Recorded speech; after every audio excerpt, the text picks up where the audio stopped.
oh, you're that, you're in that fraternity, so and that look happened to me so much, and people were like, I can't believe you would join that fraternity. They said that to me all the time, like, you're not that kind of guy. I was like, well, you don't know me, just look at me for my letters.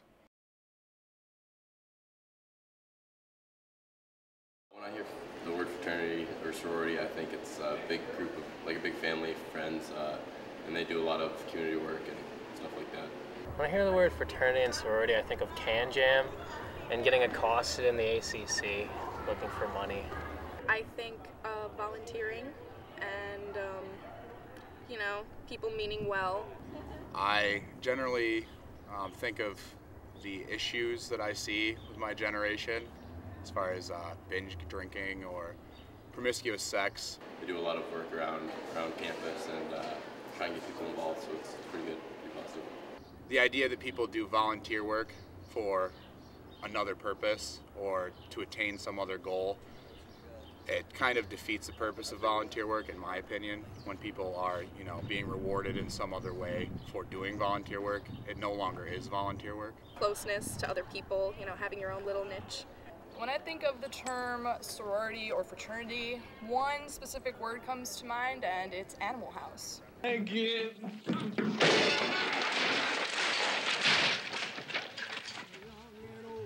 I thought that Greek life usually consisted of cults and gangs.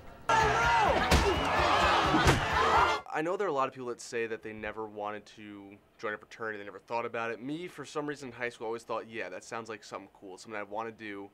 I like the idea of it. People always thought partying, stuff, oh yeah, I'm gonna get drunk all the time, but it wasn't just that. For me also, I thought I'd be doing other things. I'd be involved, I'd meet people. My preconceived notions was all the way like Legally Blonde and how, they're out in their huge house, wherever they were in California, and, they're just having parties all the time and no one worried about schoolwork and that kind of thing. That was my original thing, but, I always wanted to join a sorority, despite that whole, airheadness that I was exposed to from the media. You think it's like the movies. You always think that, like, every night of the week you're out partying, you're out drinking, you're out with fraternities, you're with girls, or sororities, you're with guys.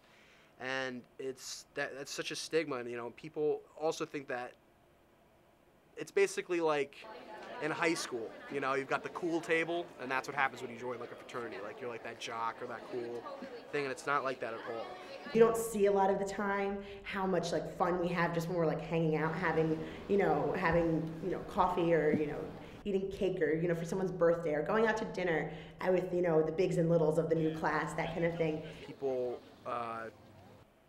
they think if you're in a fraternity you're just like a jock or kind of just a jerk, douchebag if you will, or if you're a sorority you're just a dumb girl. And I'm sorry, that's just the truth. And I know so many people that say that.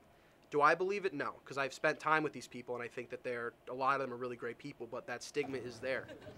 In the end, the fraternity I ended up at, there were a mix of reasons why I ended up joining. I did like a lot of the older brothers that had been there. Part of us, me and my group of friends that rushed, almost felt bad because we'd spent so much time there that if we didn't join, we'd be kind of like, people would be like, oh, you guys are, you're terrible, you suck, you're bad people. And another one was we thought we could really change things and fix the way it was run. And it turned out that it wasn't going to work that way. When you join a fraternity, you join to be social with other people, right? You joined with you have brothers now. Some brothers that you weren't close to while you joined, you get close to now because you're all in the same organization. And you start getting closer to sorority girls and other fraternities, but it doesn't always happen like that. What ends up happening is as soon as you join a certain organization, a stigma is brought upon you. It's like, you're in this organization, so you've got to be like this, or you're in this sorority, so you've got to be like this. And what ends up happening is that you become more closed off. You can't go to certain houses anymore. Even though they say, oh, you can go wherever you want, you can't anymore. A lot of the times, if you were to wear your letters in another fraternity's house, you would never do that. It does become a problem, and you start becoming way more closed off, and people start seeing you for what those letters are on your shirt instead of for who you are. There are cliques. Some fraternities and sororities hang out more than others. Some don't even hang out. Some aren't as involved. The image should really be that we're open, we're friendly, we're nice, and that's not the image a lot of the Greek people on this campus give off. It's just a fact. They're very closed off. Some of the sorority girls are not nice to other people. You know, if you're not in that certain Greek clique, almost, it creates cliques. It should be much more open, and they should immerse themselves much deeper in the campus. They should try to become a part of everything. Have it be like Greek life, be like this awesome thing to be a part of and be fun and do events to help the college instead of, you know, at the end of the day hurt it in some ways. I think the worst part about Greek life at this campus, because I've been to other campuses where there's Greek life, and I honestly think that the social aspect of it has declined a lot. And a lot of people, they'll tell you that they joined for community service and philanthropy, but that's not really why they joined. They basically said, oh, this is great, there's mixers with all these girls and parties, and you don't really, you know, community service here and there, but it's not that bad, and that's just not the case when you join a fraternity. It's not all parties and, you know, all these great, you know, things going on. It is work. If a person has a perception that a fraternity is about hanging out with a bunch of people and partying and drinking and hazing, and that's the point of the organization, then it probably does take away something for those people. The school tries to over-control you, like the organization itself doesn't give enough laissez-faire kind of style of governing. So we have to remember that we are self-governed. So a fraternity, if it wasn't for the standards manual or constitution or bylaws, there would be no governing body to say you're really following your purpose, you're really following your direction. So we do have a standards manual, we do have a risk management policy. I would say that our risk management policy rules are being enforced more because we have, over the past 5 years, created a leadership experience called the Fraternal Summit for fraternity and sorority members to come in, the leaders of those organizations to come in and talk about risky behavior and liability, and to set some own goals for themselves about how they're going to comply with the risk management policy. So they have set some goals on that they're going to start following and complying with their BYOB policy and not using chapter funds for alcohol, not selling alcohol. But again, those have been things that the fraternity and sororities have said, the leaders have said, we need to start complying with this and enforcing that in our community. So in the last 3 years, how has Greek life changed? From awesome to a bag of shit. So it's just, that's how I see it. What holds fraternities and sororities back is that there's so many rules. So the rules are there to protect people, also to prevent hazing, and to prevent people from getting sick from alcohol. So the rules of having a list, no keggers, no selling alcohol, that's to keep people away from the trouble of the law and just to be safe and have a good environment. I think that the Greek life system is a joke compared to other campuses. I mean, from what you do see, even at other SUNY schools, let alone just this campus, everything is completely different than what it is at other larger campuses and bigger schools.